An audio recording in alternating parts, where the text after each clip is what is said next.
caros participantes desses 4 programas que nós estamos encerrando e iniciando, os colegas que me antecederam, tanto o Fábio como a Renata, sublinharam a importância dessa noite, que é o final de um ciclo.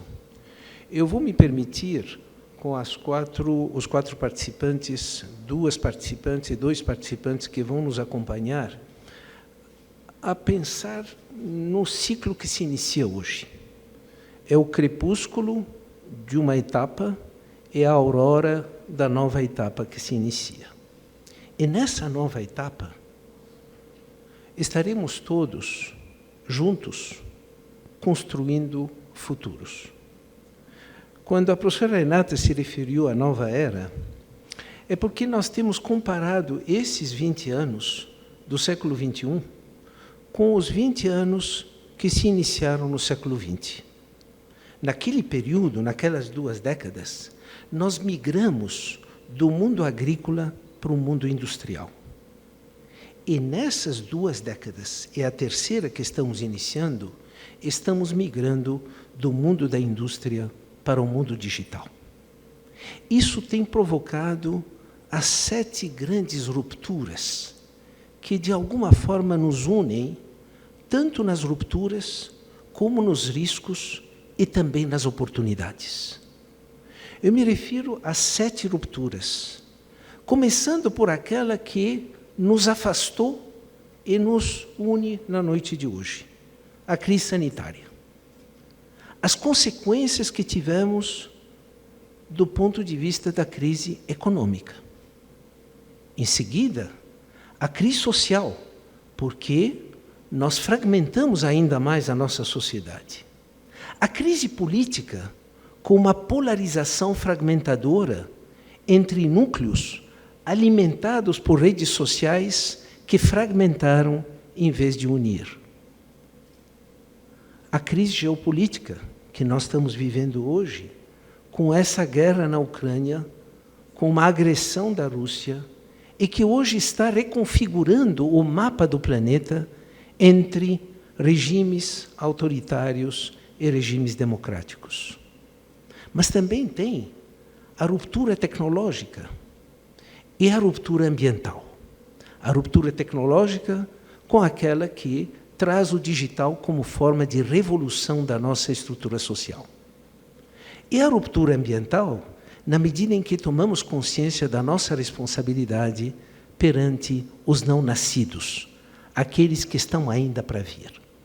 Então, quando a professora Renata teve, enfim, foi para mim um privilégio entrar em contato para pensarmos nesse crepúsculo e nessa aurora, o término das 4 turmas e o início, nesse 31 de março de amanhã, quando vocês se afirmam como construtores de futuro, nós resolvemos convidar 4 integrantes, um de cada turma, para nos ajudar a pensar nesse passado, presente e futuro.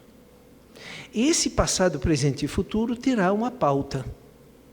É claro que nós temos a primeira preocupação no âmbito das empresas é sua robustez. A robustez financeira, a robustez corporativa, a importância de nos prepararmos não mais para 2022, mas para 2023, 2024. 2022 é um ano onde os governos estaduais e federal se prepararam para irrigar a economia por causa das eleições de outubro. Mas em 2023, essa irrigação não vai existir mais. E, portanto, é preciso criar as reservas necessárias para nós nos prepararmos para um ano que provavelmente será ainda mais difícil do que o atual. Mas existe uma configuração geopolítica que muda e coloca o Brasil no mapa da economia mundial. A questão da mineração, que será abordada daqui a pouco, e a questão dos alimentos. A Ucrânia e a Rússia, deixando de ser exportadores, passam a colocar o Brasil, e não é por acaso que a taxa do dólar está caindo, é porque existem investimentos que estão sendo feitos aqui, na medida em que o Brasil se torna novamente um provedor de alimentos e de minérios. Espero que a gente não fique na cultura das commodities. E isso depende de cada um de vocês.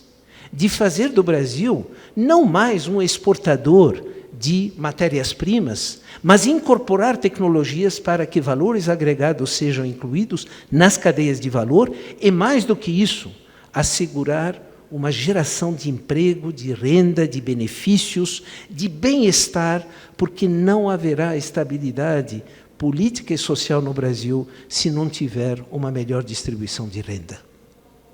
E quando nós olhamos as pesquisas de opinião com relação às eleições de outubro, a primeira expectativa que se coloca na base do eleitor é a questão da distribuição de renda e a questão da segurança.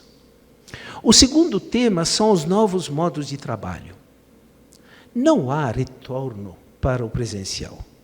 O que há é uma ida para uma nova forma de trabalho, onde o híbrido, que é o remoto e o presencial, passam a se completar. E voltar para o presencial não significa voltar a fazer o que se fazia antes. Acredito que, ao longo desses 2 anos, voltamos a apreender a importância do presencial como um lugar de construção de empatia, de construção de confiança mútua, de construção de relações duradouras. E, portanto, cabe aos diretores de recursos humanos, e isso significa cada um dos presentes nessa sala, porque nós somos todos gestores de pessoas, fazer do presencial algo muito diferente do que era no passado. É o momento do convívio, o momento da festa, o momento da construção de uma agenda que seja prospectiva e construtiva.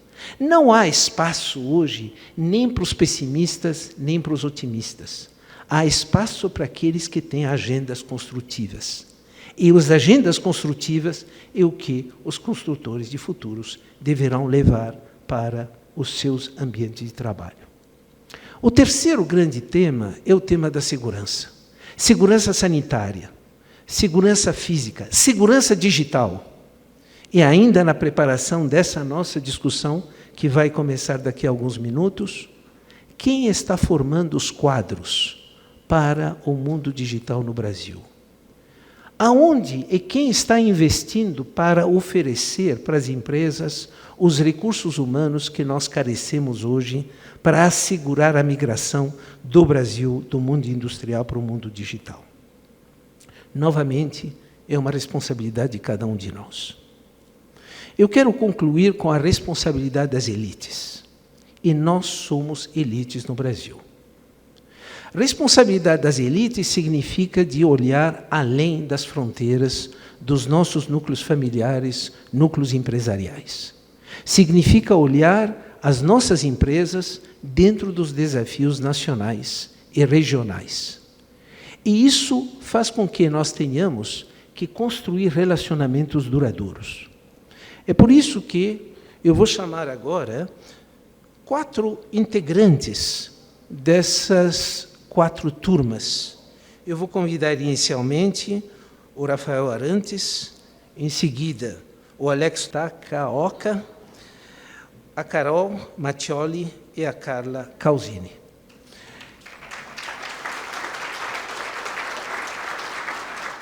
O que foi preparado nessas conversas de 5 a 7 minutos para cada um dos participantes, talvez pode chegar até um pouco mais, nós deixamos e construímos juntos, isso com a Renata, o Daniel e a equipe do Profuturo, uma pauta que tem a ver com como se viveram esses 2 anos, como estão enfrentando o presente e como estão se preparando para o futuro.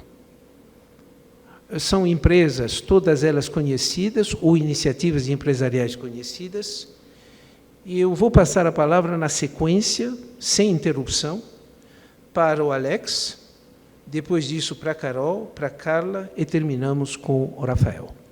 Eu quero terminar lembrando a palavra respeito, respeito ao outro, que está muito presente na pauta chamada Environmental Social Governance, porque ela vai surgir na nossa pauta e ela é a demonstração do respeito que temos, não só para aqueles que existem, mas também com os não nascidos. Eu passo a palavra, então, inicialmente para o Alex. Muito obrigado, professor. Primeiramente, eu gostaria de agradecer muito a participação aqui como representante da Turma 52. É um privilégio. A Turma 52 é repleta de grandes talentos, grandes mentes, e ser escolhido dentre todos eles é uma honra. Espero representar bem vocês. Bom, nesses últimos 2 anos, tem uma série de lições que foram aprendidas. Lições que transcendem muito o nosso papel como líderes empresariais. Mas, de longe, ninguém aqui dentro dessa sala poderia imaginar o que aconteceria nos últimos 2 anos para nós, como sociedade, como pessoas, como seres humanos.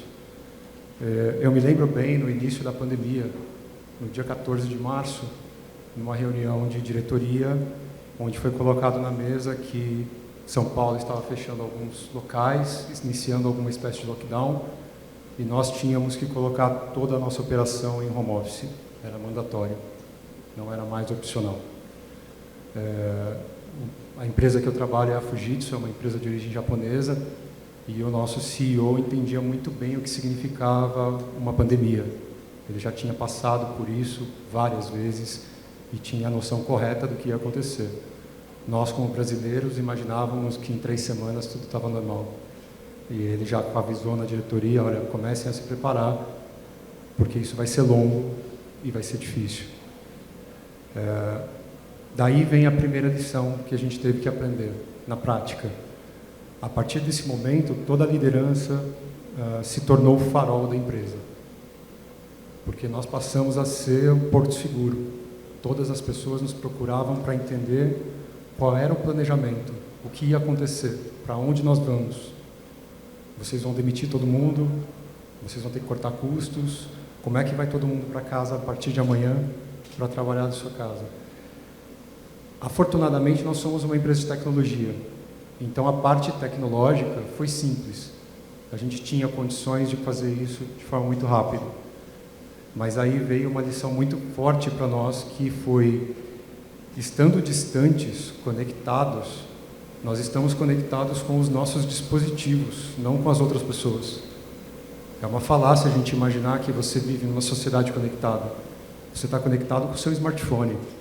Você não está conectado com o Daniel, com a Samantha.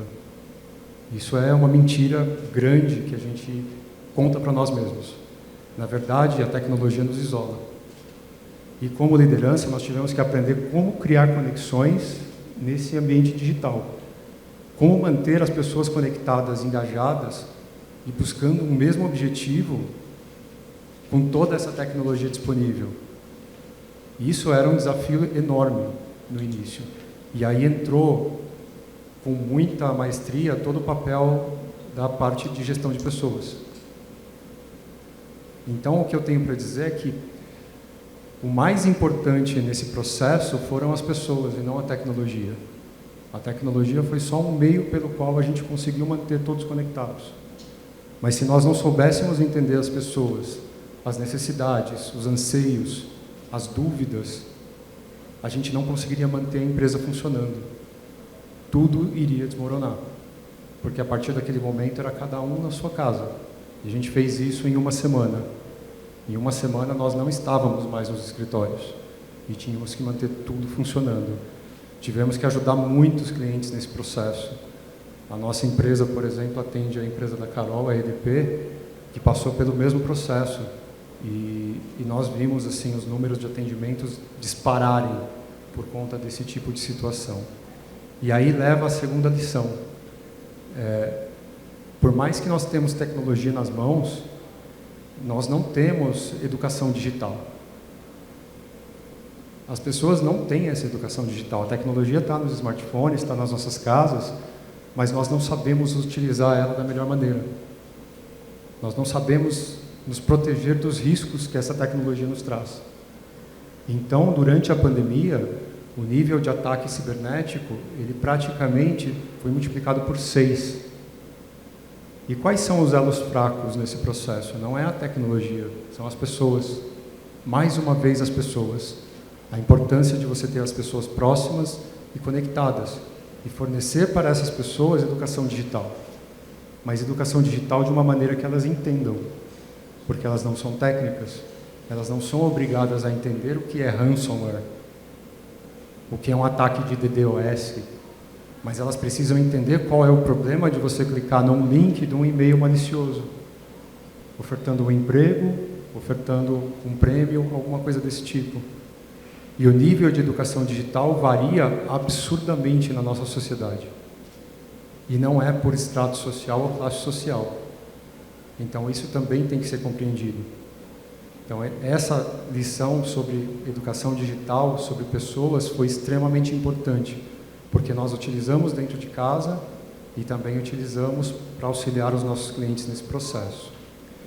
E, por fim, a última lição que eu trago desse processo de 2 anos é que realmente tudo isso é uma transformação. Nada do que aconteceu há 2 anos atrás vai voltar a ser como era antes. Nós estamos passando por uma revolução. Então, nós estamos reabrindo escritórios, nós estamos voltando a conviver sem máscaras, mas as pessoas foram moldadas, porque isso é um aspecto humano. 2 anos atuando, vivendo, se relacionando da forma como nós nos relacionamos, moldaram personalidades, percepções e formas de relacionamento. Nada vai voltar a ser como era antes. E a gente precisa entender isso e se adaptar. Então, o papel da liderança, no meu ponto de vista, ele foi alavancado ao máximo durante esse processo de 2 anos. Nós tivemos de nos tornar faróis, tivemos que entender o que significa de verdade resiliência, porque no seu dia ruim você não podia aparecer em nenhum momento desnorteado ou despreparado perante a sua família, perante a sua equipe, perante o seu círculo de amizades, porque as pessoas esperam muito da gente. Então a gente precisa trabalhar muito o aspecto psicológico. E tudo isso, trabalhando numa empresa de tecnologia, eu posso afirmar, é aspecto humano. Não tem nada a ver com tecnologia.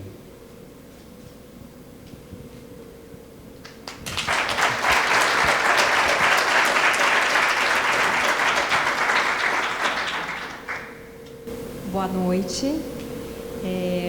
Eu fico muito feliz de estar aqui hoje com vocês. Estou realmente alegre com nesse nosso encontro depois de tanto tempo. Fico muito lisonjeada, professor, com o convite para fazer parte desse bate-papo. Eu realmente o admiro muito mesmo como profissional, mestre, como pessoa, como ser humano.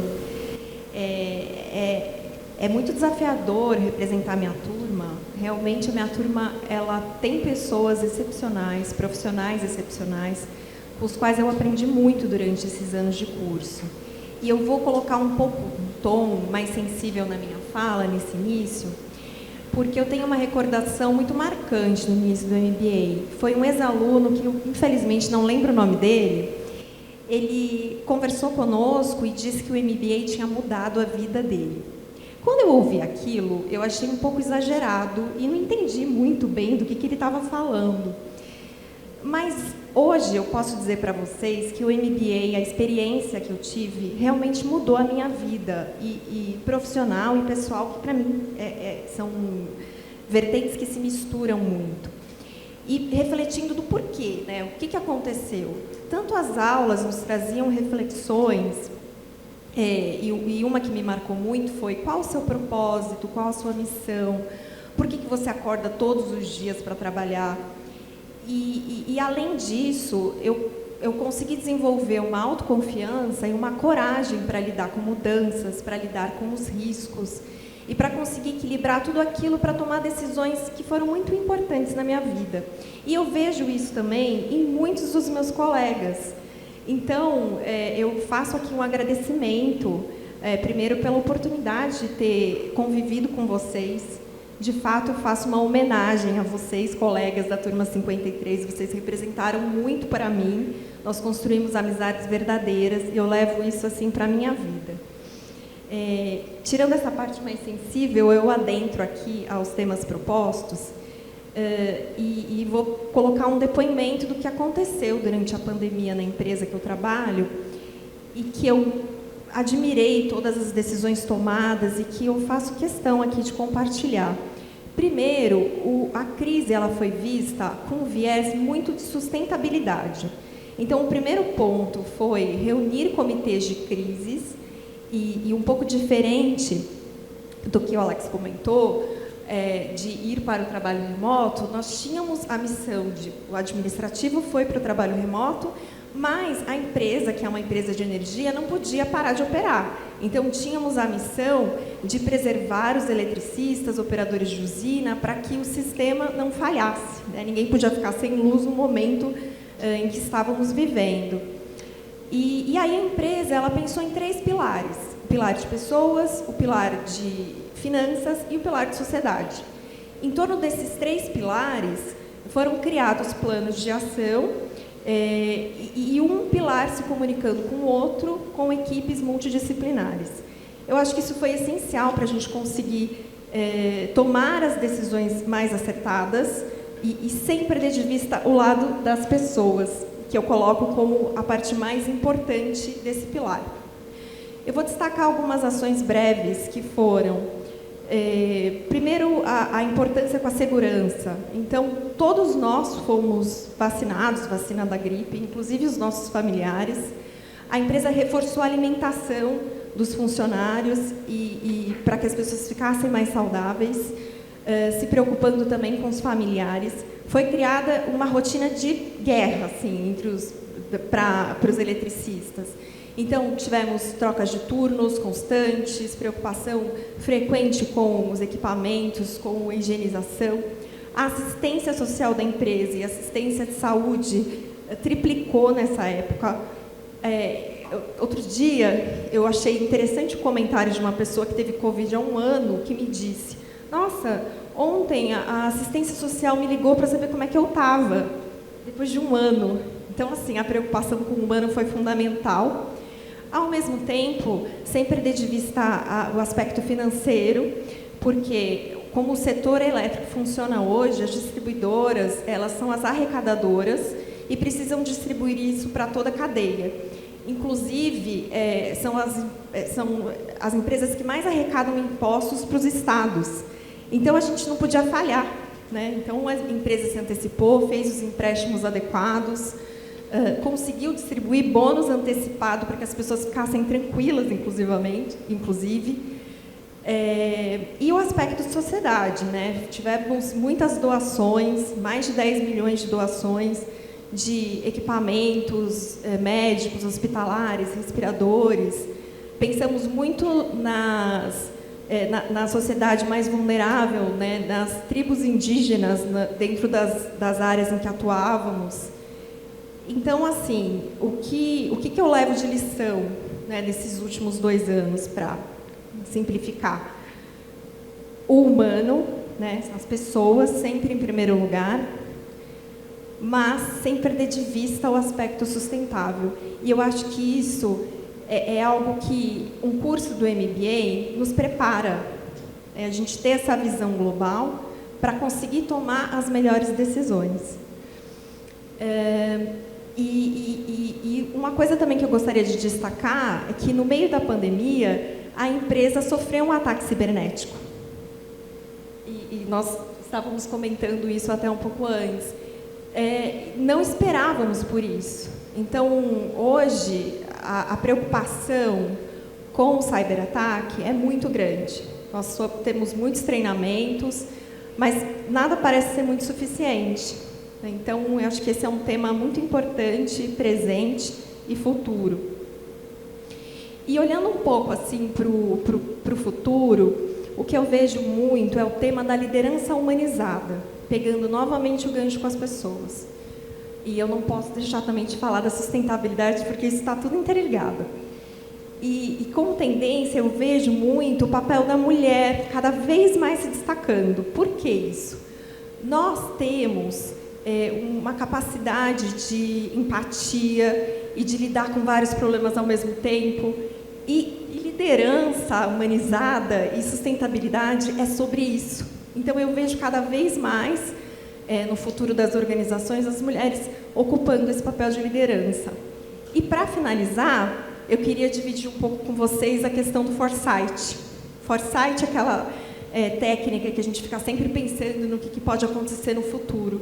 Eu acho que isso é uma grande tendência, né? A gente precisa, de fato, se ligar nisso, tentar sempre refletir, não só no mundo profissional, mas na nossa vida também.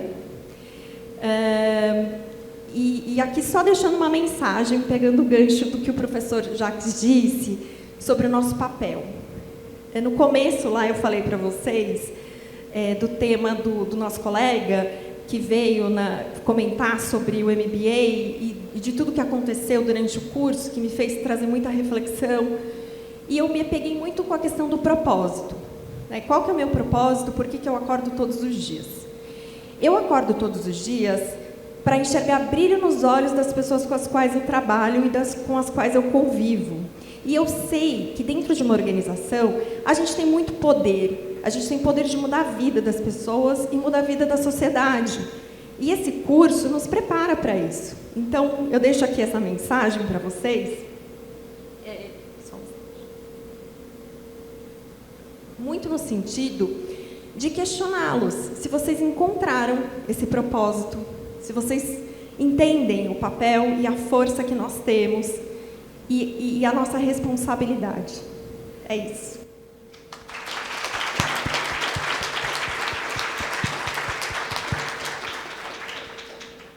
Boa noite a todos, eu sou a Carla, da turma 54.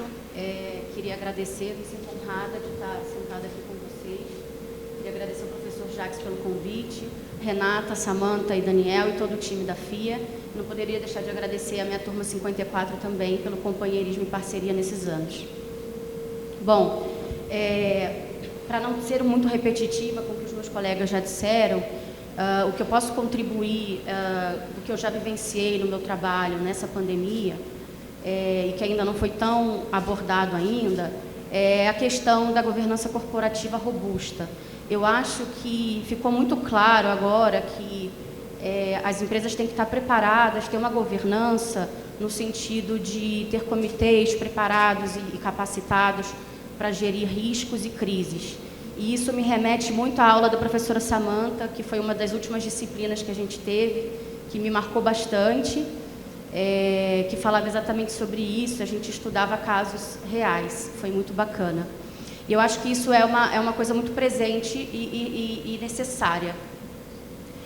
Indo um pouco para uma outra lição, que já foge um pouco da questão corporativa, mas que é tão importante quanto que os meus colegas já falaram, é a questão de se voltar para as pessoas com quem a gente trabalha.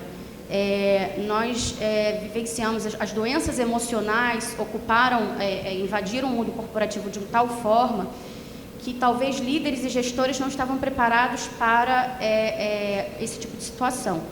Então, uma lição importante que eu acho que a gente tem que levar daqui para frente como líderes é estar preparado, ter inteligência emocional e sensibilidade, e entender que a gente não está ali só executando um trabalho, somos todos seres humanos, e que temos os nossos problemas, as nossas dificuldades, principalmente numa situação de pandemia, e isso é muito relevante, é muito importante. Eu acho que todo mundo aqui, de alguma forma, conseguiu vivenciar isso, seja por si próprio ou gerindo alguém que passou por isso.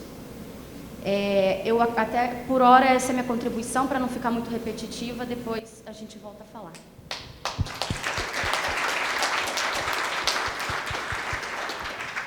Boa noite, pessoal. Também gostaria de agradecer o convite, professor. Até só fazer uma correção, a turma 51 começou em 2017.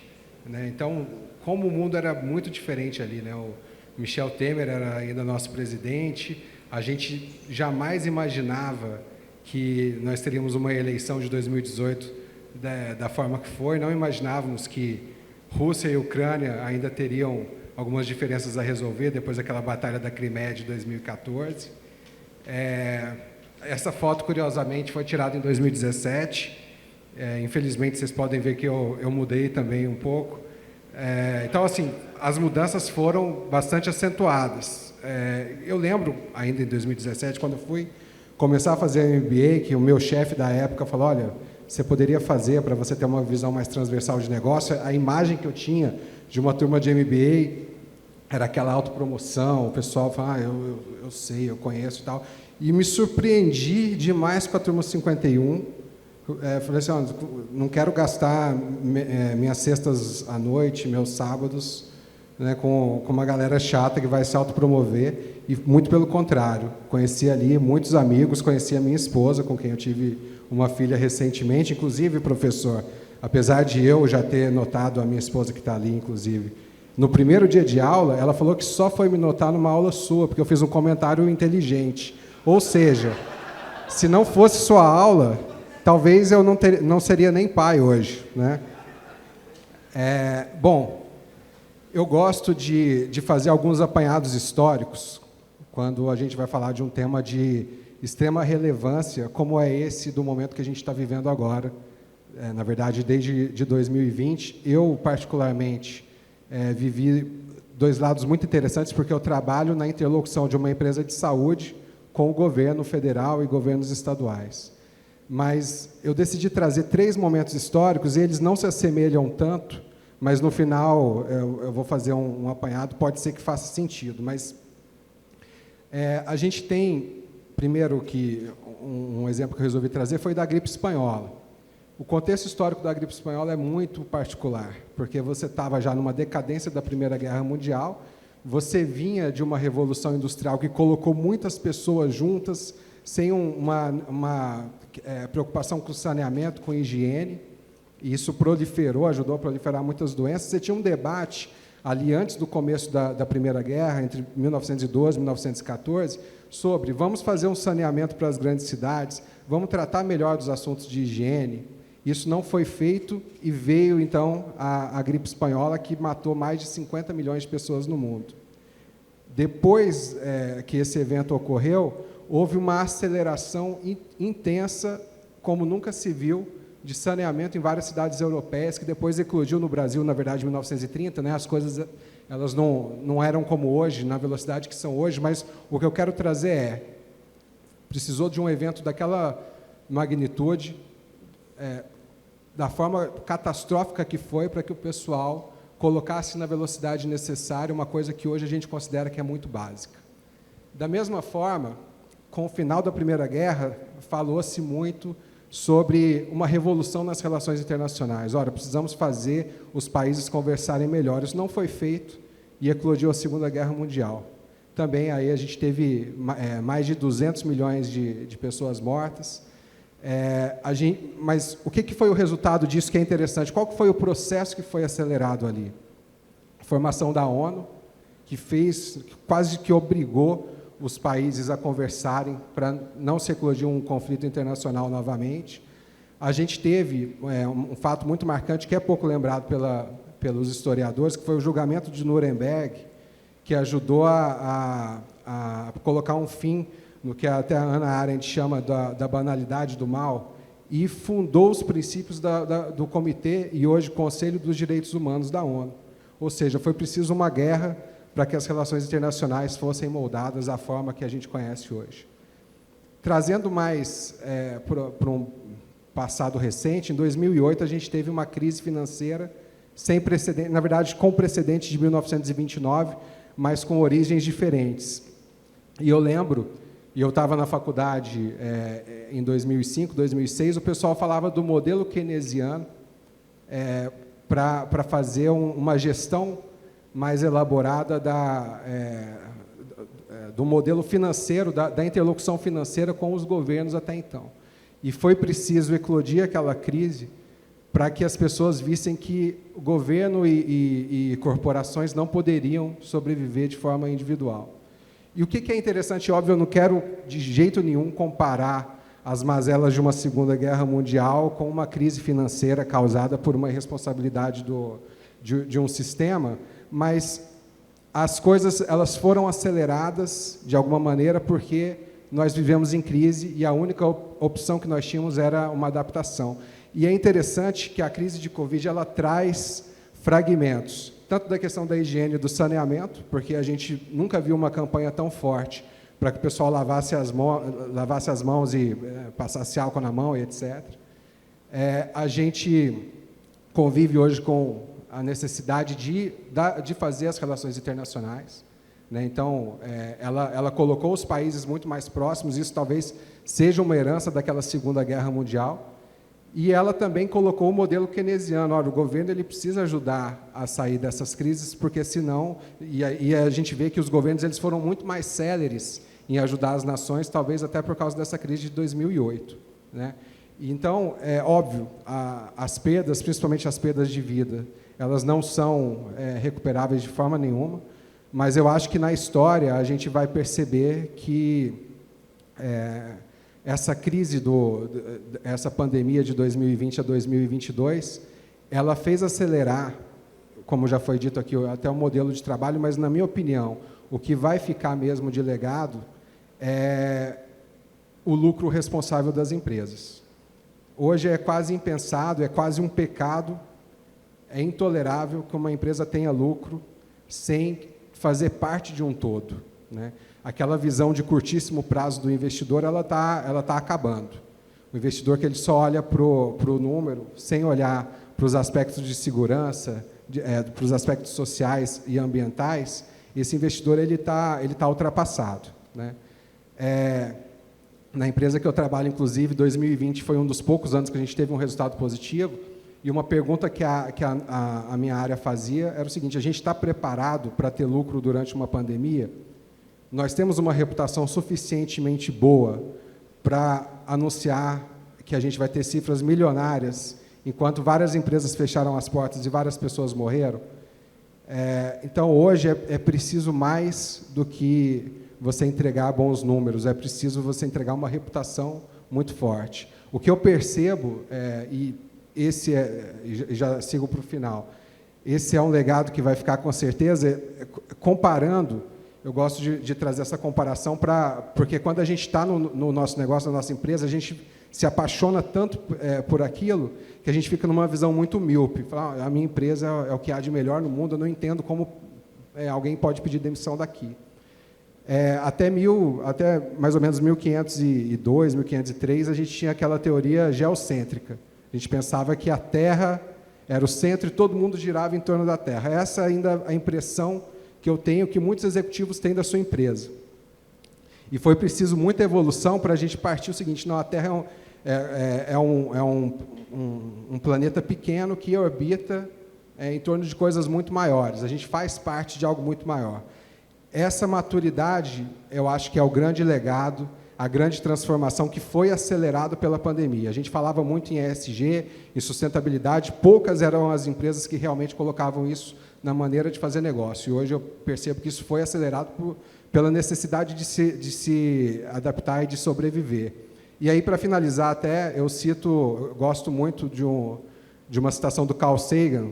Em 1980, ele escreveu que quanto mais a gente amadurece, quanto mais a gente adquire conhecimento, mais a gente tem noção da nossa pequenez. E não é a pequenez no sentido pejorativo, mas é aquela pequenez no sentido, eu sou uma parte importante, mas eu sou uma parte pequena. Eu preciso dos outros, mais do que os outros precisam de mim. E esse, eu acho, que é o cotidiano que a gente vai ter que viver daqui para frente como líderes dos nossos negócios. O mundo precisa do nosso negócio, mas o nosso negócio, as nossas empresas, elas precisam muito mais do ambiente externo do que o contrário. Então, dessa forma, eu me despeço e agradeço novamente a oportunidade.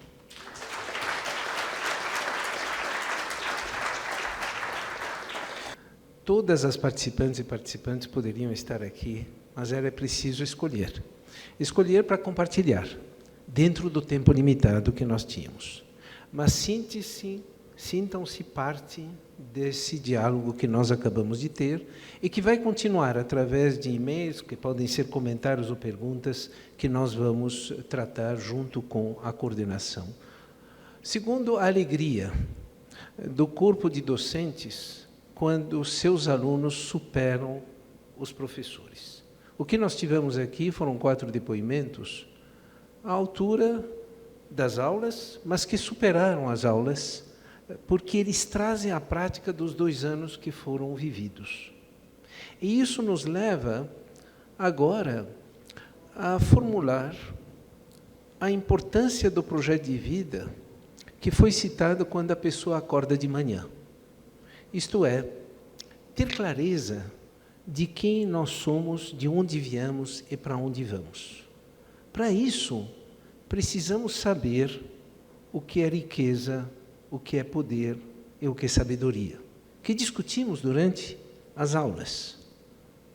A riqueza é ter o suficiente para o que nós queremos realizar, não é o acúmulo de bens materiais, porque tem muitas pessoas que acumularam bens materiais e são absolutamente infelizes e pouco realizadas.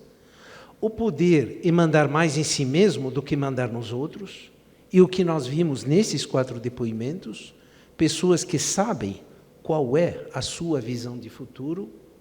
E sabedoria é valorizar o conhecimento dos outros. Foi o que fizemos agora. Podíamos fazer longas conferências, mas cabe a vocês, construtores de futuro, fazer aflorar nas vossas equipes o conhecimento, os valores, as habilidades que estão lá disponíveis. Isso nos leva a mais uma conclusão. Falamos várias vezes hoje da construção da nova era. E quando nós estamos construindo uma nova era, isso nos lembra os imigrantes que somos ou foram os nossos antepassados. Na migração para a nova era, nós somos todos imigrantes. E quando nós vamos nos debruçar sobre a vida dos imigrantes, que estão lembrados no Museu da Imigração de São Paulo, nós vamos ver que eles priorizaram 4 dimensões. Em primeiro lugar, decidir o destino. E aqui, na gestão da imprevisibilidade dessa segunda década do século XXI, em plena imprevisibilidade, temos que decidir aonde queremos estar nos próximos anos. A segunda decisão do imigrante é o que ele vai levar na sua pequena maleta. O conhecimento, as habilidades, os recursos, mas especialmente algo que hoje está sendo reverenciado, que são os relacionamentos. Os relacionamentos duradouros são determinantes na migração. Os imigrantes que saíram da Síria, que saíram do Afeganistão, que estão saindo da Ucrânia, dependem de relacionamentos para poder recomeçar a sua vida. Em situações trágicas, porque no caso da Ucrânia, nós estamos destruindo núcleos familiares. Quando a esposa e os filhos têm que se separar do pai, porque o pai tem que permanecer no país a ser defendido, e os filhos e a esposa vão ter que sair por um tempo absolutamente indeterminado, nós estamos rompendo núcleos familiares. Portanto, se de um lado existem os refugiados que estão sendo recebidos na Europa, nós temos que lembrar que essa guerra tem que terminar o mais rapidamente possível para que essas famílias possam voltar a se reunir. Caso contrário, nós estamos criando um desafio de dar àquelas crianças a estabilidade, a maturidade, o apoio para elas se tornarem pessoas que no futuro poderão fazer a diferença. Com isso, eu queria, nesses últimos minutos, devolver a palavra para os nossos 4 integrantes das 4 turmas. Eles terão 1 minuto agora, porque eles não tiveram oportunidade de ouvir tudo o que foi dito até agora.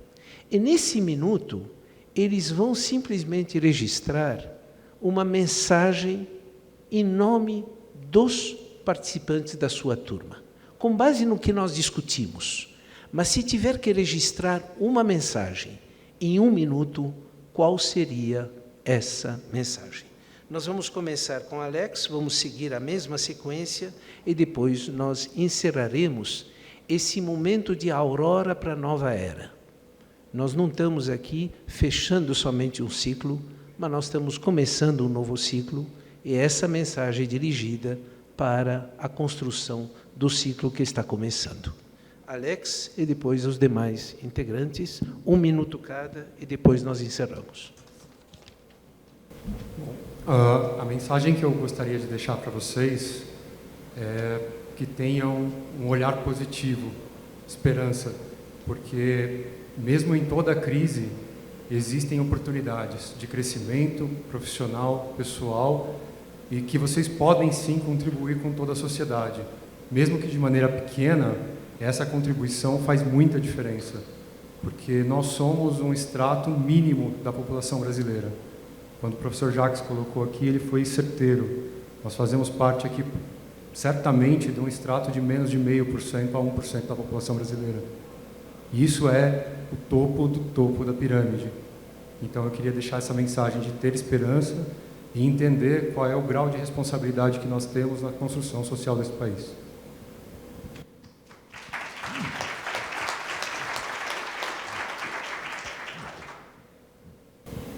Bom, a minha mensagem, primeiro é para a gente ter calma nesse momento difícil que nós vamos passar, que nós passamos e vamos passar, nesse momento que o país está vivendo. Dizer para vocês que a gente tem que ter muita confiança no nosso potencial de liderança e no nosso poder de mudar a vida das pessoas e da sociedade que está em nosso entorno. Eu vou ser até um pouco repetitiva, mas eu quero muito que vocês reflitam sobre o que a gente pode fazer pelo próximo, pelas pessoas que trabalham conosco e pela sociedade. Às vezes, parece que a gente tem que mover montanhas, mas isso não é verdade. De fato, não é verdade. Eu tive diversas experiências positivas que simples ajustes podem fazer grande diferença para uma sociedade e para a vida das pessoas. Então, eu deixo essa reflexão para vocês, enfatizando a responsabilidade que nós temos. A gente não pode fugir dessa responsabilidade. É isso.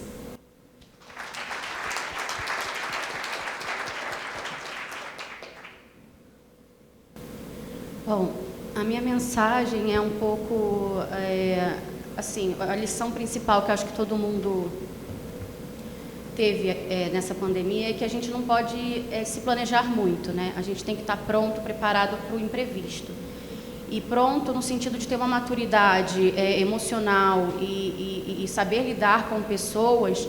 E aqui, de novo, eu venho falar de pessoas porque eu acho que isso é muito importante. A gente, como chefes, líderes, a gente influencia muito na vida dos outros. Então, a forma como a gente reage, como a gente lida e como a gente serve de exemplo é muito relevante para o nosso futuro.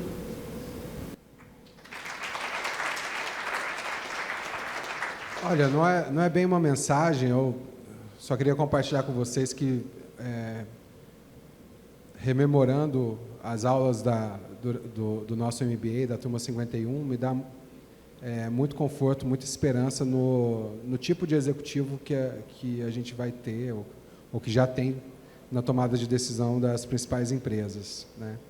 Eu, com muito orgulho, vou colocar que eu tenho a FIA no meu currículo, e eu sugiro também para a FIA, com muito orgulho, colocar que vocês tiveram a Turma 51 no currículo, porque são pessoas muito diferenciadas com quem eu tive o prazer de conviver.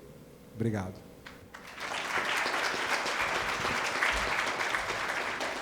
Nós estamos terminando esse nosso convívio nessa parte da sessão, reverenciando uma memória, um construtor de futuro.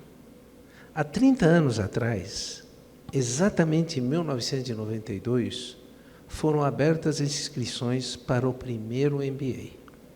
James Wright, construtor de futuro, teve uma visão que nos traz hoje e nos reúne hoje. Ele constitui para todos nós um exemplo do que significa um projeto de vida com um legado duradouro, algo que transcende a nossa própria existência. Em nome de James Wright, eu gostaria de cumprimentar todos que deram sequência à obra dele, na pessoa da professora Renata, do Daniel, dos demais integrantes do Profuturo e do MBA Internacional. Eu peço uma salva de palmas àqueles que dão continuidade. Muito obrigado.